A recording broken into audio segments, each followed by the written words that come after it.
As the media's campaign focus shifts dramatically to terrorism refugees, Donald Trump and Ben Carson both having their dust-ups with the press. When a Yahoo News reporter asked Trump if his plans included registering Muslims in a database, Trump said we'll have to look at a lot of things very closely. Then came this exchange with an NBC reporter.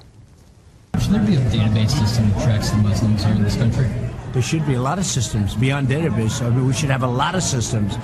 And today you can do it.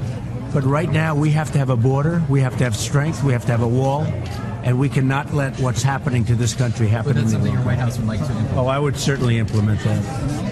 Absolutely.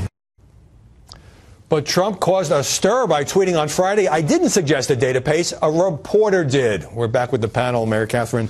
There's this whole media furor now about whether Trump is backtracking and trying to shift it to the reporter who asked the question. Well, it did get trumped up by the media to some extent. The suggestion came from the reporter first, which I pointed out on a Friday hit on Fox News, after which Donald Trump decided to come after me for pointing out that the reporter had said it first. On Twitter. Yes. No, but the problem is, as always with Trump, I don't think he's really thinking this through. He's just sort of affirming the question and moving on. And then you get affirmations seemingly from his staff saying, well, everything's on the table. So, yeah, there is some misunderstanding about this, fueled by the press and by him. Trump's campaign manager saying perhaps Trump didn't hear the question fully because he was at a book signing. There was music in the background. I think that's a problem with a lot of what Trump does. And in fact, he may be a little hard of hearing sometimes, not just with the hoopla of the campaign, because sometimes you see him lean in and try to hear the whole thing. But again, Donald Trump speaks and then thinks. And he doesn't take anything back. And in this Fred, a lot of Republicans like what he is speaking about. But can he execute what he's talking about? Can he follow through? He never has any details about what he's talking about. All right, well, I want to stick with the media, and I'm going to do that by turning to Ben Carson, who also kind of mixed it up with the media this week. And this came after he was at an event, and Dr. Carson asked about the Syrian refugees, made this analogy: if there's a rabid dog running around your neighborhood, you're probably not going to assume something good about that dog. You're going to keep the children away, but he wasn't against all dogs. This got widely reported, to say the least, and then Carson said this. So what did the news media do? Carson says the Syrians are like rabid dogs. I mean, this is the kind of thing that they do. Fortunately, it only works on gullible people, but the problem is there are a lot of gullible people. Did the press misrepresent Ben Carson's analogy? I think anytime you go with the word dog and rabid dog, you're going to see some backlash for that. I do think, as I said earlier, that the president is happy to make this just about, are you racist and you're racist and you're un-American by not accepting refugees, when a lot of American people are just saying, hey, I'm concerned about this. Carson is trying to tap into that, and I think chose the wrong way to do it. Press is a great target in this campaign, isn't it? For all these candidates. Always. It's the only target for some, and reporters need to, when they ask a question of a candidate, reporters have to get when they get an answer, and it's a news-making answer, reporters should say, would you repeat that again? Make sure they get the candidate on the record.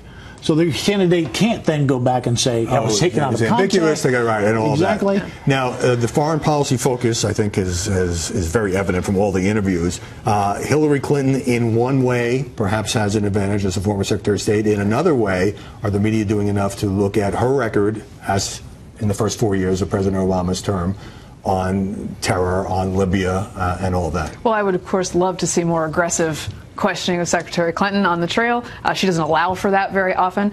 Bernie Sanders could take a shot at her every now and then about this kind of thing, but he has not been willing to do that very much. He doesn't want to make it personal. Yes. I do think that the change from the Paris attacks, it will change the coverage of the race, and you will see more asking for specifics about terror. I'm not sure it changed the dynamics on either side, especially on the Republican side, where Donald Trump, people like that there are no specifics. They like this, we're going to gather them and we're going to bomb them. Well, he projects strength, yes, with those kinds of things, and that can be very appealing when you've got 120, 130 people dead in Paris. I don't think that reporters are asking enough specific questions about this, and I don't think the candidates have specific answers. I think you need to be very specific. And one of the reasons for that, Francis, is that when you get into questions of should we send ground troops, and the president, who got widely hammered for that press conference in Turkey, says, well, if you just send ground troops and you don't have a long-term strategy, what do we end up with? Well, what he was really saying was we don't want a rerun of the Iraq War. Have the media been sensitive to the fact that these actions, we all want to be strong, we all want to go after terrorism, are not necessarily without cost Well, there's a cost involved here, but nobody has mentioned, nobody in this table too wants to see just the Americans go at it. You know, no reporter wants to see Americans just ground troops.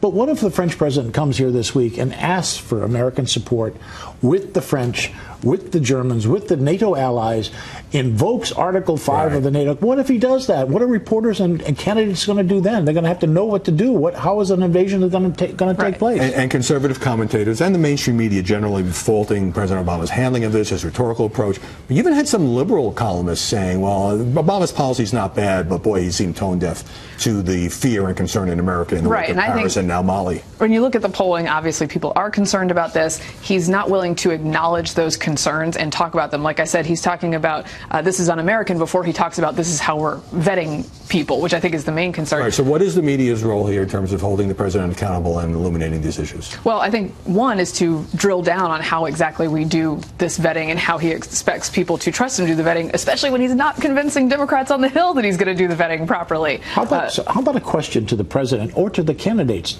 Is the president just marking time till the next, to the next administration? Well, you know what the answer is going to be there. No, he's fully engaged in trying to fight this battle. And here's the thing. On foreign policy, there aren't easy answers. That is true. Like, once you commit ground troops, are you going to stay there for nation building? How's this going to play out? But it's the job of the president and national figures who are running for president to be able to navigate the schizophrenia of the American public. And it's the job of reporters to get them to those answers. And that's what I was going to say, but you took it. You took the line. All right, Fred Francis, Mary Catherine Ham, great to see you this Sunday.